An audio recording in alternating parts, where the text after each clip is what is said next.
Alright, and welcome back to the forecast card. Unfortunately, 0-2 on the day. Honestly, some pretty rough games. Trailblazers was, I guess you could say, the wrong side, but the Rockets game was 100% the right play. Just really, really unfortunate shooting. Also, it kind of got backdoored. Rockets were winning by 13 with 30 seconds left. And of course, they just gave up Sensabaugh a free layup instead of walking it off.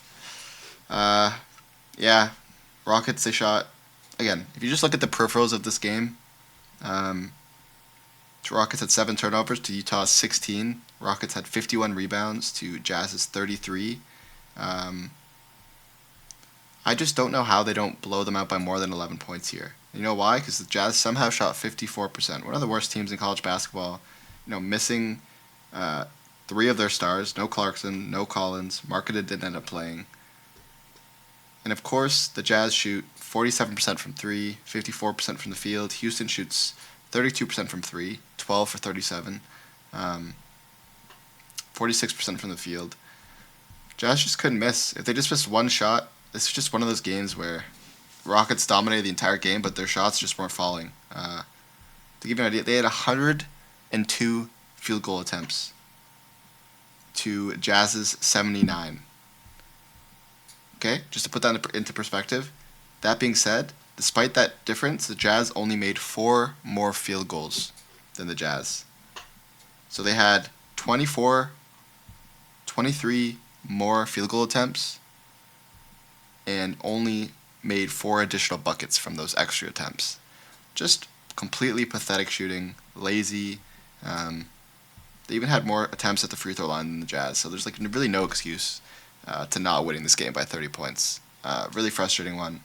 Trailblazers, the Kings just shot really well, man. They shot 65% from the field, which is absolutely insane. They shot 82% from the field goal line.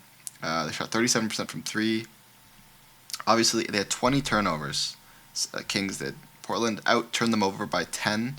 Portland had 14 additional field goal attempts over the Kings, yet they lost by 21. Again, these are teams dominating the peripherals of this game, getting so many more shot attempts. Free throws were basically even this game, so you can't even blame it on the fact that the Kings weren't getting attempts off. They were just going to the line. This is just the teams that I'm betting on shooting extremely subpar. Kings is not a good defense. Really, really frustrating. I genuinely believe both of these were the correct sides. But the Kings just literally could not miss. Zach LaVine went 13 for 18. Sabonis went 9 for 11. DeRozan went 6 for 10. Keegan Murray 7 for 11. Malik Monk 6 for 9. Honestly, complete bullshit of a game. I think I was on both the right sides here. Just these teams just could not make their baskets. They weren't even getting defended that well if you watched the game. So 0-2, but in my opinion should have been 2-0. Both teams dominated the game in attempts, and just one team could hit their shots, the other one couldn't. So very frustrating, but it is what it is. We take an 0-2 day. Let's get into the 4 games that I like for tomorrow. All right, heading on to game number 1, we have Cleveland at Detroit. This line feels a little bit low. I think it's going to be a very similar situation here. Both teams going to be pretty healthy. Obviously, it looks like Cade Cunningham's not going to be playing here against Cleveland. But for the most part, Cleveland's not been playing very good defense lately. They're going to be basically fully healthy. Cade, despite being one of their better players, is also someone who typically slows down their pace a little bit. He typically is a player that likes to kind of run up the floor and kind of hold the ball for 10 seconds on every single possession. So having him out kind of helps the over. If you look at the situational trends, again, Cleveland on a back-to-back. On no rest, they're 10-4 to the over. Detroit as home underdogs is 8-10 to the over, which I guess isn't necessarily great. But Cleveland as road favorites, 22-14 to the over. Overall, Detroit really not that much of a team that gets unders. Cleveland coming off of a win typically continues that momentum. They're 30-20 to the over after a win. Detroit also coming off a win, 20-19 to the over. So statistically, I think we're getting both teams in spots where they're going to be more likely for the over. Again, Cleveland 10-4 to the over, no rest. Detroit is going to be decently rested for this game. 3 days off. When they play 2 to 3 days off, they're 6-3 to the over. So that kind of helps us. I have this modeled at basically 235 points. If you look at the over-under analysis, Cleveland's kind of been hitting this over pretty often. The last two games it went over. Obviously, Detroit's last game went under, but they shot extremely poorly. Um, this, in my opinion, just feels like an over spot. I love backing teams that typically are already good over teams, but when they're on back-to-backs, it's like you're still getting all the offense, but none of the defense. So I think this game's going to go way over. And I think without Cade, this still is a low line. All right, heading on to game number 2, we have the Knicks heading on the road to play the Bucks. So typically, if you want to get an idea of how my model looks, I basically have dozens of different types of models of different ways of predicting games with different situational, weightings. And typically when I do bet a game, I try to look for one that meets at least 70% of those system plays. And this is one where the Bucks meet 8 of the 10 of my models, and the 2 that it didn't meet were very, really close. I do expect Giannis to play. Typically when he's only questionable and he hadn't played in the previous game, he typically does play the next game. He's still nursing an ankle injury. Not really sure if it's a real one. I'm pretty sure that's just their excuse for load management, but I think he's going to play. Losing Dame for likely the entire season. I'm not really sure where their head's at in terms of, are they going to keep trying to run for the playoffs? Or are they just going to try to, again, make sure that Giannis is healthy for these games? Denver was a team they probably didn't expect to really beat anyway, so they kind of benched Giannis. But this is definitely a game at home where I think he shows up for. They just came off 2 road losses, one really tight one against Phoenix that sucked. Now we're getting them back at home. Obviously, there's some altitude problems coming from Denver, but they're gonna have. It's not like it's a back-to-back. You're gonna have a full day to adjust the altitude. I don't think that's gonna be a problem. New York, this is gonna be their third game in 4 days. They played back-to-backs and that at home, and now they're traveling. I think they're gonna be tired. They played a really tough Clippers defensive team. I think that really does tire you out. They're still gonna be without Brunson. Probably gonna be without McBride. Gonna be without Cameron Payne. Milwaukee, other than Dame, is basically pretty healthy. And I do think Giannis is going to play. Bobby's still suspended, but he's not really that important of a piece, in my opinion. New York, historically, has kind of dominated this head-to-head. They dropped 140 points on them at home last time they played early in January. I think this is going to be a spot here where the Bucks get back on a really short line. So give me the Bucks, much better home team versus the Knicks team that's going to be tired on the road. I think Bucks can steal this one at home. All right, heading on to game number 3, we have Phoenix versus Minnesota. I had this modeled at 229, so immediately I did like it. And typically, if I find my model likes it, I'll try to figure out reasons why I shouldn't take it. But this seems like a solid spot. Both teams are very healthy. Both teams not necessarily known for their defense, more known for their offense. Obviously, you got 2 elite scorers on both teams, with Randall and Edwards versus Durant and Booker. And again, Minnesota, as home favorites, are 18-14 to the over. And this is a perfect spot here where Phoenix, not necessarily known as an over team on the road. They're 9-9, but overall they're 22-14 as a road team to the over. Minnesota 22-15 overall to the over. And we're getting this Phoenix team with only 2 days rest against a Minnesota team that's gonna be well rested. And with the rest disadvantage, Phoenix is 13-4 to the over. So they definitely typically play a lot less defense when they're dealing with teams that are more stamina, especially in the second half. So that alone makes me kind of like it.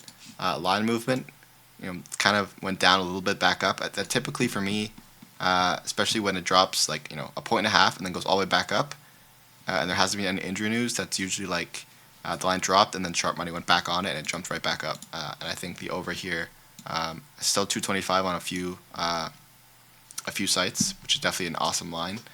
Bradley Beal is the only injury, but he has been out for a couple days now, likely not going to play for a while. But I don't think he is. I think he's more of an offensive player than a defensive player, at least lately, in a bit of an older age. But yeah, I really like the over in the spot. I think this line's a little bit too low, with 2 teams with tons of offensive weapons and have been playing at a bit faster of a pace lately. All right, and to finish this off, probably my least favorite bet of the day, but it does meet my model criteria, so I'm gonna give it a shot. Obviously, the Golden State are gonna be pretty healthy for this game. I'm expecting, because it's New Orleans, that's going to be without most of their players. CJ is going to be out. Zion is questionable, but realistically probably going to be out. Trey Murphy's out. Herb Jones is out. DeJounte Murray's been out for the rest of the year. Same with Herb Jones. Golden State, currently Steph Curry is questionable. with his pelvis injury. I realistically don't expect them to play him because this is a team they could probably expect to beat without him. And I'm not really sure they're gonna stress it on the road here. I think he's probably gonna stay home and be well rested. So I think because of that, this line's probably gonna end up dropping sometime in the morning. But this Pelicans team at home has been a solid covering team. As home underdogs are 12-12. As away favorites, Golden State's 9-1. But they've been covering a lot less lately, and Golden State is 2-10 to covering over the last 2-8 compared to the Pelicans, who were I think like 9-1 to covering. They're obviously not a good team, and they're gonna be missing a lot of their stars. But yeah, they're a team that definitely. I think this number's a little bit too big. I think Golden State could. They have obviously the ability if they wanted to win this game by 20, but I don't think they're gonna put in the effort. Pelicans are the number one team with home advantage in college basketball. Golden State's be playing again really well on the road, but yeah, I just don't think Golden State necessarily is going to try to show up for this game too much. I only have this model as a 7-point win for Golden State. That's obviously with a few question marks on injuries. Maybe this line ends up moving more, but yeah, I think this line's a little bit too big. The only three models where this line doesn't cover are models where both Steph Curry plays and Zion does not play, and that even then it was only like 14.1 and 14.4 for the Warriors. So I think we're getting a good line here with the underdog. I'm gonna give him a shot here to use that home crowd to their advantage and keep this game close down the stretch. All right, just to recap: Cavs and Pistons over 230.5, Bucks money line, Suns and Timberwolves over 225.5, and Pelicans plus 13.5. In terms of leans, this line dropped all the way down to -6. Cade's still not going to play. I think the Cavs definitely have the ability here to destroy the Pistons if they want to. Clippers -13. Brooklyn's still injured, one of the worst teams in college basketball or in NBA. Clippers decent road team. I only have it modeled as an 11-point win for the Clippers, but with all things considered, I think the Clippers show up for it. But I don't necessarily want to bet it because the model doesn't like it. Hornets +6. I have this basically modeled at 5.9.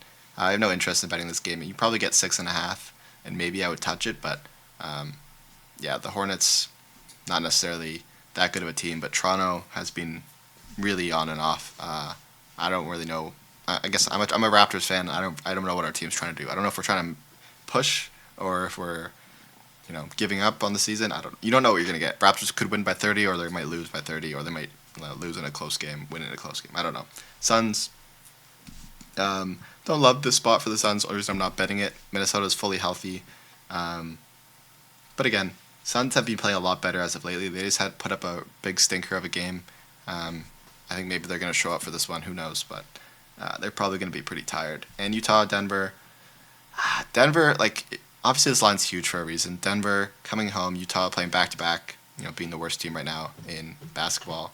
The line should be massive. Denver easily could win this game by 40. I just don't know the motivation for Denver. Obviously, I think Jokic, if they end up coming up to a really big lead, Jokic probably sits based off of the fact that he's coming off an injury. No reason to try to re-aggravate it. That being said, no interest because, again, this is still a game where Utah's traveling into altitude on a back-to-back against a Denver team that's back to being fully healthy with Jokic back. They could easily win this game by 70 if they try it their hardest. So, again, Jazz kind of screwed me today. They played a lot more in the fourth than I expected them to, a lot more effort. So if Sensabaugh can have a good game, I think we can keep this game close. But yeah, those are the 4 games that I'm betting in NBA tomorrow. Hopefully we lock back in. Obviously it wasn't a great day. I still think both of these plays were the right ones based off of the field goal attempts and just how bad they were shooting versus how insane the Kings shot. And the Rockets, same situation. I don't think that happens again. I like these 4 bets for today. Anyways, thanks so much for watching, and I'll see you guys all tomorrow.